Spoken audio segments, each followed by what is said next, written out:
آج اہل تشیع میں سے بعض حضرات کہتے ہیں کہ یہ عبداللہ ابن سبا یہ تو افسانوی شخصیت ہے، اس کی حقیقت کوئی تھی ہی نہیں، حالانکہ ان کی اپنی کتاب میں رجال کشی کے اندر اس کا ذکر موجود ہے، اور یہ بھی موجود ہے کہ حضرت علی رضی اللہ تعالیٰ عنہ نے اپنے عہد خلافت میں اسے زندہ جلوایا ہے۔ اس کی وجہ کیا تھی؟ یہ آیا مدینے کے اندر اسلام کا لبادہ اوڑھ کر اس نے چند عقیدوں کی اشاعت شروع کی۔ سب سے پہلے حضرت علی تو خدا ہیں، گاڈ انکارنیٹ، اوتار کا تصور، جیسے ہندوؤں میں ہے رام چندر جی خدا کا اوتار، اور عیسائیت میں بھی پہلے گاڈ انکارنیٹ کا تصور تھا کہ حضرت مسیح خدا کا اوتار ہے، انکارنیشن آف گاڈ۔ تو اس نے کہا کہ حضرت علی تو خدا کا اوتار ہے، خدا ہے۔ نمبر دو، اس نے کہا کہ ہر نبی کا ایک وصی ہوتا ہے جس کے حق میں وہ وصیت کرتا ہے، تو حضور صلی اللہ علیہ وسلم کے وصی حضرت علی ہیں، لہذا خلیفہ تو اول روز سے حضرت علی ہے، حضرت ابو بکر، حضرت عمر، حضرت عثمان یہ تو غاصب ہے، اور حضرت عثمان کی خلافت تھی اس وقت تو خاص طور پر۔ پھر اس نے جو قبائلی عصبیت تھی اسے بھڑکایا۔ پرانی جو عصبیت چل رہی تھی قریش کے اندر، وہ دو گھرانے ایک دوسرے کے مد مقابل تھے۔ دیکھیے، ایک ہوتا ہے قبیلہ، ایک ہوتا ہے گھرانہ۔ ہمارے پنجاب میں ایک قبیلہ ہے وٹو قبیلہ، اس کے گھرانے بہت سے، مانے کے، لالے کے، فجے کے، شامت کے، یعنی کوئی لالا تھا ان میں سے بڑا، ان کے بیٹے ہو گئے لالے کے، ان کی اولاد، خاندان یہ کہلاتے ہیں۔ قبیلہ ایک، یہ وٹو قبیلہ۔ تو قبیلہ تھا قریش، اس میں گھرانے بہت تھے، بنو ہاشم، بنو امیہ، بنو تیم، بنو عدی، یہ بہت سے گھرانے تھے۔ تو چوٹی کے دو گھرانے جو تھے وہ بنو ہاشم اور بنو امیہ، ان کے درمیان چپلش تھی، مقابلہ، مسابقت، اور یہ مسابقت فی الخیر بھی ہوتی تھی۔ اگر انہوں نے غریبوں کو کھانے کھلائے ہیں تو ہم ان سے بڑھ کر کھلائیں گے، اگر وہ حاجیوں کی خدمت کرتے ہیں تو ہم ان سے بڑھ کر کریں گے۔ تو ان کے اندر یہ مسابقت فی الخیر بھی تھی، لیکن چپلش تھی کہ کوئی ہم سے آگے نہ نکل جائے، وہ سمجھتا تھا وہ آگے نہ نکل جائے۔ اس شخص نے اس پرانی عصبیت کو تازہ کیا کہ حضور تو بنو ہاشم میں سے تھے، لہذا خلافت حق ہے بنو ہاشم کا، یہ غاصب ہے۔ اس سے پہلے دو خلفاء جو تھے وہ نہ بنو ہاشم سے تھے نہ بنو امیہ سے تھے۔ حضرت ابو بکر بنو تیم میں سے تھے، چھوٹا قبیلہ تھا۔ حضرت عمر بنی عدی میں سے تھے، وہ بھی چھوٹا قبیلہ تھا۔ یہ حضرت عثمان پہلے خلیفہ جو بنو امیہ میں سے تھے، جن کی پرانی چپکلش بنو ہاشم سے تھی۔ اب اس کو موقع مل گیا کہ پرانی قبائلی عصبیت کو بھڑکائے۔ یہ ہے اصل میں اس فتنے کا پس منظر عبداللہ ابن سبا نے جو آ کر پھیلایا ہے، اور اس کی تفصیل میں اس وقت میں نہیں جا سکتا، کیسے یہ فتنہ پروان چڑھا، کیا انہوں نے اسٹریٹجی اختیار کی، کہ یہ کیا کرتے تھے، گروہ بنا کر بھیجتے تھے لوگوں کو، کوفے میں جاؤ تو وہاں پر دمشق کے گورنر کے خلاف اور مصر کے گورنر کے خلاف الزامات لگاؤ، اس نے یہ کیا، وہ غبن کر گیا، وہ یہ کر گیا، وہ خیانت کر رہا ہے، وہ رشتہ داروں کو پال رہا ہے، اور عثمان کے خلاف بھی تقریریں کرو رضی اللہ تعالیٰ عنہ۔ دمشق میں جاؤ تو کوفے کے گورنر کے خلاف، کیونکہ دمشق کے گورنر کے خلاف بات کرو گے تو لوگوں کو معلوم ہوگا کہ یہ جھوٹ بول رہے ہیں، لیکن یہ کہ وہاں تو تم بات کرو کوفے کے گورنر کے خلاف اور مصر کے گورنر کے خلاف اور حضرت عثمان کے خلاف۔ مصر میں جاؤ تو بات کرو کوفے کے اور شام کے گورنر کے خلاف اور حضرت عثمان کے خلاف۔ یہ انہوں نے ایسا اٹھایا، اور اس زمانے میں آپ کو معلوم ہے ذرائع رسل و رسائل تھے نہیں، نہ اس فتنے کی پتہ چل سکا جب تک کہ وہ فتنہ جو ہے پوری طرح برگ و بار لا کر تراور درخت نہیں بن گیا۔ اس کے نتیجے میں حضرت عثمان رضی اللہ تعالیٰ عنہ شہید ہوئے، اور خلیفہ پھر حضرت علی رضی اللہ تعالیٰ عنہ کو انہی سوائیوں نے، جنہوں نے گھیراؤ کیا تھا، جنہوں نے حضرت عثمان کو شہید کیا ہے، یہی حضرت علی رضی اللہ تعالیٰ عنہ کے ارد گرد ہو گئے۔ اور حضرت علی رضی اللہ تعالیٰ عنہ بھی نہیں چاہتے تھے خلافت کی بیعت لینا، لیکن آخر کیا کرتے؟ کیا وہ امت کو بغیر خلیفہ کے چھوڑ دیتے؟ حضرت زبیر سے کہا گیا، انہوں نے نہیں مانا، رد کر دی بات۔ حضرت طلحہ سے کہا گیا، انہوں نے نہیں مانا۔ حضرت علی سے کہا گیا، اب عشرہ مبشرہ میں سے یہی تو تھے نا، لہذا انہوں نے تسلیم کر لیا، خلافت ہو گئی۔ لیکن اس کے بعد جو خانہ جنگی ہوئی ہے، اس خانہ جنگی کے نتیجے میں نوٹ کر لیجئے کہ 1,00,000 کے قریب مسلمان ایک دوسرے کی تلواروں اور نیزوں اور برچھیوں اور تیروں سے ختم ہو گئے، ہلاک ہو گئے۔ یہ ہماری تاریخ کا تاریک ترین باب ہے، 5 سال 4.5 سال حضرت علی کی خلافت کے اور 6 مہینے حضرت حسن کی خلافت کے رضی اللہ تعالی عنہ۔ اس سے کیا ہوا کہ ایک طرف تو اسلام کی جو توسیع ہو رہی تھی، تھمتا نہ تھا کسی سے سیل رواں ہمارا، وہ سیلاب رک گیا، انٹرنل سیبوٹاج ہو گئی نا، اب تو اندر ہی آپس ہی میں اگر دست و گریبان ہو گئے تو باہر اب کیا توسیع کرتے ہیں، وہ توسیع کا عمل رک گیا۔ اور یہ سمجھیے کہ جیسے ٹرک اگر کبھی چل رہا ہو، بھرا ہوا ہو، لوڈڈ، اور وہ چڑھائی چڑھ رہا ہو، تو اگر کہیں موشن ٹوٹ جائے، ٹرک کو رکنا پڑے، تو ڈرائیور کے جان پر بن جاتی، اس لیے کہ اس کو دوبارہ سٹارٹ کرنا، اور جبکہ وہ چڑھائی پر ہے، انکلائن پر ہے، آسان کام نہیں ہوتا، خطرہ ہوتا ہے وہ پیچھے جو ہے وہ نہ جائے۔ اور پہاڑی علاقوں میں آپ کو معلوم ہے ذرا پیچھے چلے جانے کا مطلب جو ہے بہت خطرناک جو ہے نتیجہ نکل سکتا ہے۔ بہرحال حضرت علی رضی اللہ تعالیٰ عنہ نے اپنے خلافت میں ایک کام یہ کیا، اب اس کی کیا مصلحتیں تھیں یہ تو انہی کے علم میں ہوگا، ہم قیاس کر سکتے ہیں اور میں اس طرف میں نہیں جانا چاہتا۔ ابھی تک خلافت کا مرکز تھا مدینہ منورہ، حضرت ابوبکر، حضرت عمر، حضرت عثمان، وہیں جہاں حضور صلی اللہ علیہ وسلم رہے تھے اور جہاں پر کہ حضور مدفون تھے۔ لیکن حضرت علی نے اپنا مرکز جو ہے وہ کوفہ بنا دیا۔ اچھا، اس کی ایک ظاہری وجہ یہ سمجھ میں آتی ہے کہ اسلام کا جو پھیلاؤ ہو گیا تھا، وہ سلطنت اتنی وسیع ہو گئی تھی کہ مدینہ منورہ بہت جنوب میں اور بڑے صحرا کو عبور کر کے جانا ہوتا تھا۔ کوفہ جبکہ ایسی مقام پر تھا کہ جہاں سے مشرقی راستہ جا رہا ہے ایران کو، عراق کے اندر تو ہے وہ شہر کوفہ، اور پھر ایران اور خراسان اور ہندوستان کو راستہ جا رہا ہے، وہیں سے شمال کی طرف جا رہا ہے، شام کی طرف اور ترکی کی طرف، اور وہاں سے پھر یہ کہ مغربی افریقہ کو بھی کنٹرول کرنا، جو شمالی افریقہ کو وہ بھی آسان تھا۔ بہرحال حضرت علی نے کوفہ کو اپنا مرکز بنایا، اور نتیجہ یہ ہوا کہ سبائیوں کا بھی مرکز وہی بن گیا، کیونکہ انہوں نے اپنے آپ کو گردا گرد رکھا حضرت علی کے رضی اللہ تعالیٰ عنہ۔ اب ظاہر بات ہے کسی پرٹیکولر پرسن کے خلاف تو کوئی مقدمہ موجود تھا نہیں، بلکہ جب جنگ جمل ہو رہی تھی، ابھی جنگ نہیں ہوئی تھی، حضرت عائشہ، حضرت طلحہ، حضرت زبیر وہ لے کر آئے تھے لشکر اس مطالبے کے لیے کہ حضرت عثمان کے قاتلوں کو سزا دی جائے، قصاص لیا جائے۔ حضرت علی رضی اللہ تعالیٰ عنہ سے گفت و شنید ہو رہی تھی، حضرت علی جو ہے اس پر آمادہ ہو گئے کہ ٹھیک ہے، میں جو بھی قاتلین عثمان ہیں ان کو گرفتار کر کے سزا دوں گا۔ این اسی وقت کوفے کی مسجد کے اندر جو ہے 10,000 کا مجمع کھڑا ہو گیا، ہم سب قاتل عثمان ہیں، لو ہم سے بدلہ کہاں سے لوگے؟ اور انہوں نے کیا کیا، جاتے ہی جنگ چھیڑ دی، اور جب چھڑ جائے تو یا مرو یا مارو، اس کے علاوہ تو کوئی چارہ کار ہوتا ہی نہیں۔ ایک رات میں 10,000 مسلمان شہید ہوئے، جن میں 2 عشرہ مبشرہ میں سے حضرت زبیر اور حضرت طلحہ رضی اللہ تعالیٰ عنہ۔ تو یہ صورت تھی، سبائیوں نے گھیراؤ کیا حضرت علی کا رضی اللہ تعالیٰ۔ حضرت معاویہ دعوے دار نہیں تھے خلافت کے، قطعاً نہیں، ان کا صرف ایک دعویٰ تھا، اور وہ یہ تھا کہ عثمان کے قاتلوں کو گرفتار کرو، یا خود سزا دو یا ہمارے حوالے کرو، ہم اس سے قصاص لیں گے۔ اس لیے کہ قبیلہ بنو امیہ کا تھا، اور حضرت ابی معاویہ بنو امیہ میں سے، تو ایک خاندانی طور پر جو ہے ہم قصاص لیں گے ان سے جنہوں نے قتل کیا ہے حضرت عثمان کو۔ لیکن یہاں ظاہر بات ہے کہ حضرت علی رضی اللہ تعالیٰ عنہ کی طرف سے مطالبہ یہ ہوتا تھا، تم پہلے میری بیعت کرو، میرے ہاتھ مضبوط کرو تاکہ میں ان کے خلاف کوئی اقدام کر سکوں۔ لیکن انہیں یہ اندازہ تھا کہ اگر میں نے بیعت کی تو ظاہر بات ہے کہ حضرت علی تک پہنچنے سے پہلے مجھے گردن اڑا دیں گے یہ لوگ، اس لیے کہ سبائی جو ہے وہ آپ کو گھیرے ہوئے۔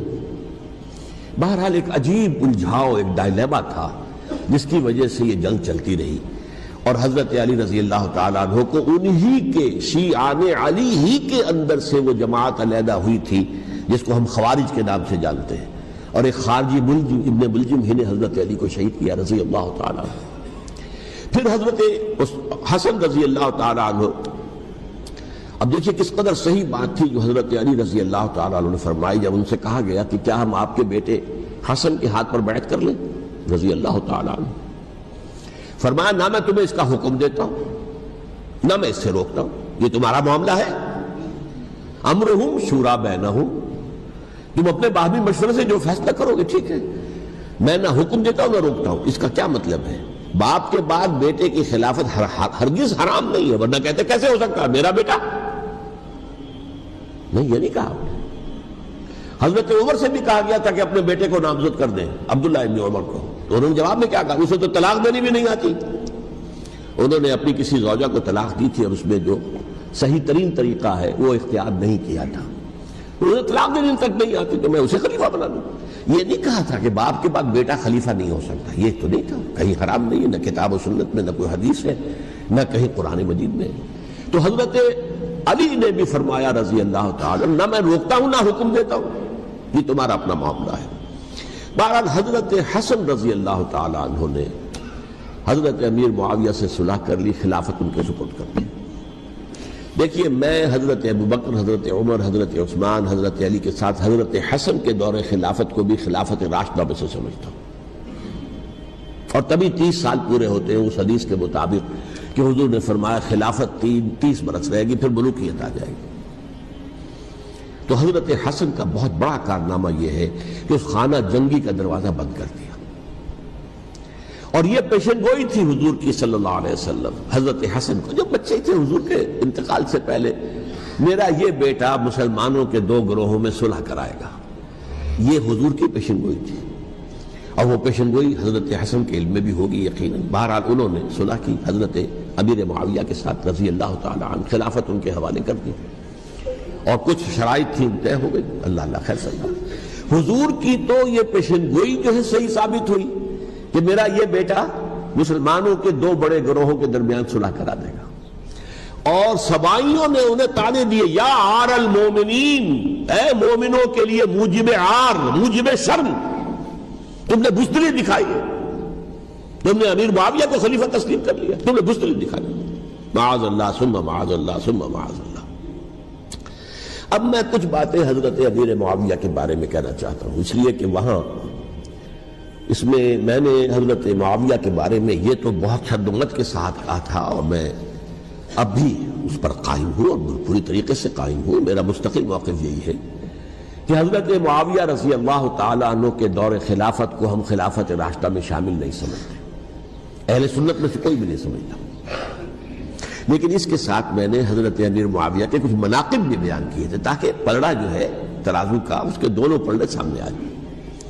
لیکن یہ کہ وہ حصہ میرے اس بیان کا نکال دیا گیا، ختم کر دیا گیا. یہ میں نہیں جانتا کہ اس میں کیا مصلحت دیکھی گئی ہے. اس میں تو کسی کے لیے کوئی معاملہ ایسا نہیں تھا کسی کے جذبات کو جو ہے وہ ٹھیس پہنچانے والا، کیونکہ میں نے کہا وہ خلیفہ راشد نہیں تھے، صاف میں نے کہا، بلکہ وہ دور ملوکیت کا آغاز ان سے ہو گیا ہے. بلکہ جب ایک صاحب نے یہ کہا کہ کربلا کے بعد سے دور ملوکیت آ رہی تھی، تو میں نے کہا نہیں جناب، دور ملوکیت تو 20 سال پہلے پوری ہو چکی تھی، شروع ہو چکی تھی. حضرت امیر معاویہ کے بھی 20 سال جو ہے وہ دور ملوکیت میں شمار ہوتے. انہیں کسرى العرب بھی کہا گیا، عرب کے کسریٰ، جو شہنشاہ ایران کا خطاب تھا، حضرت معاویہ رضی اللہ تعالیٰ عنہ کو کسرى العرب کہا گیا، عرب کا کسریٰ یہ. لیکن دوسری طرف یہ ہے کہ وہ صحابی رسول ہیں رضی اللہ تعالیٰ، حضور کے برادر نسبتی بھی ہیں، حضور کے سالے ہیں. ان کی ہمشیرہ ام حبیبہ حضور کی زوجہ محترمہ ہیں، ام المومنین ہیں، ام حبیبہ رضی اللہ تعالیٰ عنہ. پھر کس قدر معتمد علیہ تھے حضور کے کہ کاتبان وحی میں شامل تھے. وحی کی کتابت کرنے والے چند لوگ تھے جنہیں کہ حضور کہتے تھے کہ اب یہ آیت لکھ لو. ان میں سے ایک امیر معاویہ بھی رضی اللہ تعالیٰ. تو بڑے توازن کی ضرورت ہے. دیکھیے صحابہ کرام کا جہاں تک تعلق ہے، اہل سنت کا موقف یہ ہے کہ صحابہ تو کلہم عدول، صحابہ سب کے سب نیک نیت ہیں، اور ان کی روایت جو ہے قبول کی جائے گی، رد نہیں کی جائے گی، ان پر کوئی جرح و تعدیل نہیں ہوگی. اس لیے کہ ان کا تزکیہ محمد رسول اللہ صلی اللہ علیہ وسلم نے کیا تھا. لہذا یہ تو ہو سکتا ہے کہ کسی صحابی سے کوئی خطا ہو جائے، لیکن وہ خطا اجتہادی ہوگی، نیت کی خطا نہیں ہوگی، نیت کی غلطی نہیں ہوگی. اگر کسی صحابی کی نیت پر حملہ کیا جائے تو یہ اصل میں طعن ہے، حملہ ہے حضور پر کہ وہ تربیت دے نہیں سکے اپنے ساتھیوں کو. معاذ اللہ ثم معاذ اللہ ثم معاذ اللہ، وہ تزکیہ کر ہی نہیں سکے. 3 جگہ جو قرآن میں آیا ہے یتلو علیہم آیاتہ ویزکیہم، تو کیا تزکیہ کیا؟ اگر ان کے قریب ترین ساتھی جو تھے، اگر ان کے اندر بھی بدنیتی تھی اور دنیا کی طلب تھی اور دنیا کے اندر اقتدار حاصل کرنے کا جذبہ تھا، تو پھر کیا تزکیہ کیا؟ معاذ اللہ ثم معاذ اللہ. لہذا صحابہ سب کے سب عدول ہیں، اور ان سے اختلاف ممکن ہے، لیکن ان کی نیت پر حملہ نہیں ہو سکتا. تو حضرت امیر معاویہ کی شخصیت ایک چیز ہے، آپ کا دور خلافت دوسری چیز ہے۔ شخصیت کے اعتبار سے صحابی رسول ہیں، برادر نسبتی ہیں حضور کے صلی اللہ علیہ وسلم، اور پھر یہ کہ اس قدر معتمد علیہ ہے صحابہ میں سے کہ وہ کاتبان وحی، یہ عام آدمی کے کرنے کا کام نہیں تھا جو وحی کی کتابت کرے، اللہ کے کلام کی۔ البتہ یہ ہے کہ جیسا کہ میں نے عرض کیا، ان کا دور خلافت راشدہ نہیں ہے، وہ ملوکیت کا دور ہے۔ یہ میں نے جیسا کہ عرض کیا، میں نے ایک صاحب نے جب یہ کہا کہ ملوکیت شروع ہو رہی تھی، میں نے کہا شروع نہیں ہو رہی تھی، ملوکیت تو 20 سال پہلے شروع ہو چکی تھی۔ اسی طریقے سے ایک صاحب نے کہا تھا کہ اسلام کو قائم کرنے کے لیے حضرت حسین میدان میں آئے، میں نے کہا یہ بھی غلط ہے، اسلام تو 60 سال پہلے قائم ہو چکا تھا، نبی اکرم صلی اللہ علیہ وسلم کے دست مبارک سے اسلام قائم ہو گیا، جاء الحق وزهق الباطل ان الباطل کان زهوقا، پھر 30 برس تک وہ کامل شکل کے اندر قائم رہا۔ تو اسلام جو ہے در حقیقت اب قائم کرنے والی بات نہیں تھی، البتہ اس کے اندر زوال شروع ہو گیا تھا، اس زوال کے عمل کو روکنے کے لیے حضرت حسین میدان میں آئے۔ یہ ایک چیز کو صحیح تاریخی پرسپیکٹو میں رکھنا کہ جس طرح سے دین کو قائم کرنے کے لیے دیکھیے، قائم تو کیا محمد رسول اللہ صلی اللہ علیہ وسلم والذین معہ رضی اللہ تعالی عنہ، انہوں نے کیا تھا۔ ہاں اب جو ہے وہ اپنی اس شاندار حیثیت سے نیچے گرنے لگا تھا، وہ میں بعد میں عرض کروں گا کہ میں نے اسے کیا عرض کیا تھا کہ یہ اس زوال کو روکنے کے لیے کسی طریقے سے یہ اپنی اصل حقیقت میں قائم رہے، یہ حضرت حسین رضی اللہ تعالیٰ عنہ کی سعی تھی۔ اچھا، حضرت امیر معاویہ کے جو 20 سال ہیں وہ پورے امن، سکون، اطمینان، کوئی جھگڑا، کوئی فساد، کوئی اختلاف، کوئی باہمی خاندانی، کچھ 20 سال۔ یہ بھی تاریخ کی بڑی چشم کشا حقیقت ہے جو عام طور پر لوگوں کے علم میں نہیں ہے۔ سبائی بھی دبتے رہے، حضرت امیر معاویہ کی حکومت اتنی مضبوط تھی، کنٹرول، کہ ان کو کچھ سر اٹھانے کا موقع نہیں ملا۔ موجود تھے، دبکے رہے، جیسا کہ میں نے کہا ریولوشن کے آخری مرحلے پر آ کر جو مخالفین ہیں وہ دب جاتے ہیں کہ پھر دیکھیں گے، موقع ملے گا تو پھر لیں گے ان سے حساب کتاب۔ 20 سال رہے ہیں پورے امن کے، 10 سال کے بعد یعنی درمیان میں ہے حضرت امیر معاویہ کا عہد خلافت۔ ایک صحابی جو کہ بزرگ صحابہ میں سے ہے، مغیرہ ابن شعبہ رضی اللہ تعالی عنہ، وہ آتے ہیں اور وہ کہتے ہیں کہ دیکھیے امیر المومنین، کتنی بڑی خانہ جنگی رہی تھی مسلمانوں کی آپس میں، اور اب بھی اگر آپ کسی کو نامزد کیے بغیر چھوڑ گئے امت کو تو پھر خانہ جنگی ہو جائے۔ 1 لاکھ اس وقت جو ہے وہ ہلاک ہوئے تھے، نہ معلوم اب کتنے ہلاک، لہذا آپ اپنی زندگی ہی میں نامزد کر دیجئے کسی کو خلیفہ، ولی عہد بنا دیجئے۔